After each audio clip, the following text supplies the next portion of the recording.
Hey guys, it's me Kyle again. It's still July 28th, 2018. It's about 8 o'clock Central Time where I am.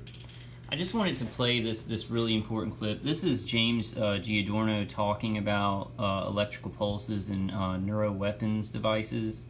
And I just kind of want to play this in case some people, but please watch this in its entirety. And this, just what he's talking about, is super important. It verifies targeted individuals' claims, that their heads, their neural networks are being messed with by electrical pulses, microwave pulses. Let me just go ahead and play it and then maybe say a couple of things about it. And I hope you guys can hear this. Brain barrier, blood cerebrospinal fluid barrier. So I get these things where they gotta go. But I can also utilize nanoparticulate matter in a very indiscriminate way. The idea here is that I can get something called high CNS aggregation material that is essentially invisible to the naked eye and even to most scanners because it is so small that it selectively goes through most levels of filtered porosity. These are then inhaled either through the nasal mucosa or absorbed through the oral mucosa. They have high CNS affinity. He's talking about nanoparticulates. The vasculature, and they create essentially what looks like a hemorrhagic diathesis, in other words, a hemorrhage predisposition or a clot predisposition in the brain. What I've done is I've created a stroking agent, and it's very, very difficult to gain attribution to do that. I can use that on a variety of levels, from the individual to the group, highly disruptive. And in fact, this is one of the things that has been entertained and examined to some extent by my colleagues at NATO, and to those who are working on the use of neurobiological sciences to create populational disruption. Very, very worried about the potential for these nanoparticulate agents to be CNS aggregating agents to cause neural disruption, either as hemorrhagic and vascular disruptors or as actual neural network disruptors, because they interfere with the network properties of various neural nodes and systems within the brain. Then I get to the area of devices. And this, in many ways, is going to be less than definitive. The reason for this is highly evolving, and I think is limited only in certain cases by context of imagination. What are the devices? Well, I have them here for you here. You have neurosensory mobilizing agents, and to some extent, some of these have already been used. There are things like high-output sensory stimulators that can be administered from unmanned vehicles, drones, insect-borne, or larger-scale, macro-scale vehicles such as tanks, cars, etc. These are sensory mobilizing agents that use high electromagnetic pulse energy that may also utilize high levels of sound, high levels of light energy, and they disrupt neurological sensory function. Already being used, now they're being developed with higher specificity.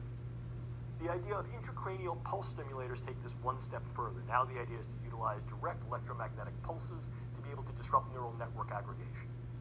Some animal studies that have been done that look at the viability of electromagnetic pulses across various distances to essentially disrupt the network properties of the brain and create confusional models. So these are both individual and group disruptors.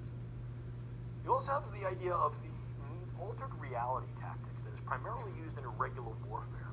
And here, once again, when we understand the construct of the way neural networks operate, they operate by key controller and influencing nodes that interact with other neural networks within the brain electrochemically. If we can utilize transcranial mechanisms to be able to disrupt this, what we can do is we can create disrupted neural network aggregation and literally disrupt people's sense of time, space, and place. And there have been a number of experiments that have examined this, more in the medical context of looking at how we can try to control epilepsy, and we do recognize that these things are viable, although they have not yet been translated directly into operational use. But they have been entertained for certain forms of special operations in irregular warfare, and so they're on the palette of possibility, although not near-term probability. If we go one step further, I think it becomes important for us to also understand that we can utilize devices slightly differently. This is the idea of the sort of non-human cyborg, and I don't use that word in any way colloquially. I mean it literally. A cybernetic organism. Okay, guys, and so I'm just gonna stop it there. Since I did another video, I kind of just wanted to get him on the video. But please watch this video saying, electromagnetic pulses, doing a sort of time warp thing. This has been done to me directly by my attackers. Some days, like, I'll wake up at like noon or something, and before I know it, something that feels like 2 hours, it's already 10 o'clock at night. So these time warping capabilities and hitting certain regions of the brain, so you have certain perceptions, is already, it's being done and it's being experimented. You notice how he said it's being experimented on animals and stuff like that. He's just straight up lying. I mean, the guy's straight up lying. He knows that this is being used on human beings. And how could it even be able to be used on human beings if it wasn't being experimented on them? So, please connect the dots when you watch this. But I just wanted to get him saying that on video. Transcranial stimulation mixed with neurotoxins, mixed with pharmacological agents, and things like that. Alright, this is kind of just a short video. I just wanted to show that one clip.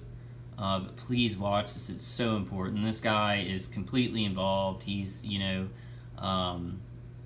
what's it called? He's an advisor to the Pentagon on neuroscience and neuroweapons and things of that nature. And he's actually giving this seminar to doctors, people who work at universities, and government contractors. It says that at the beginning of the video.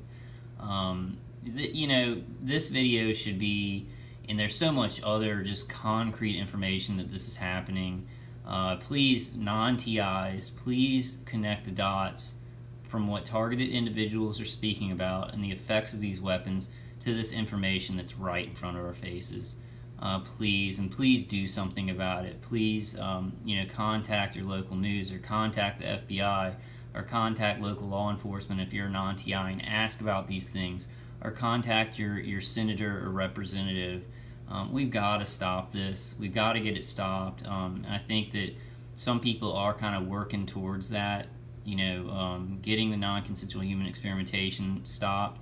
But it's such a huge network. It's such a huge money-making thing that so many contractors are involved in. So many, arms of the military-industrial complex have got their fingers into. But I just wanted to play that. This is going to be a short video. Take care of yourself, guys. I'll be trying to make some more videos, some more useful informational videos. But I just wanted to kind of present that clip. Alright guys, I will see y'all on the next one. Y'all please take care, stay alive in your heads and your hearts. Alright.